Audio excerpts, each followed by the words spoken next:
संतोष देशमुख यांच्या हत्ये प्रकरणाला जवळपास 3 महिने पूर्ण होत आहेत। या हत्या प्रकरणामध्ये माणुसकीला काळीमा फासलाय अशी संतोष देशमुख यांच्या हत्येवेळचे काही फोटो समोर आलेत।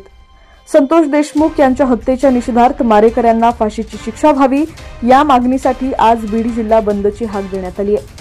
सरपंच संतोष देशमुख यांचं अपहरण करून आरोपींनी त्यांचा छळ करताना आणि मारहाण करत असल्याचे फोटो समोर आल्यानं सर्वत्र संताप व्यक्त होतोय।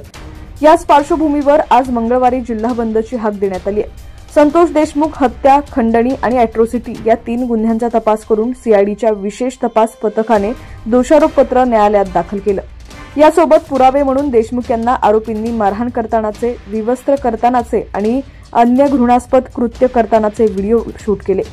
तपास यंत्रणांनी या व्हिडिओचे स्क्रीनशॉट काढून त्याची फॉरेन्सिक तपासणी केली व हे फोटो चार्जशीट सोबत पुरावे म्हणून जोडले।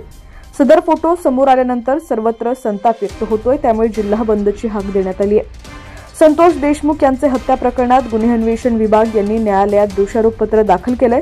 तपासाचा भाग असलेले काही फोटो प्रसारित झालेत। सदरील फोटो हे मन विचलित करणारे आहेत, त्यामुळे व्हायरल फोटोंवरून समाज माध्यमांवर जनतेच्या प्रतिक्रिया उमटत आहेत। सदर प्रकरण हे आता न्यायप्रविष्ट असून सदर फोटो हे न्यायालयीन प्रक्रियेचा भाग आहे, त्यामुळे जनतेने कायदा हातात घेऊ नये असं आवाहन पोलीस अधीक्षकांनी केलंय।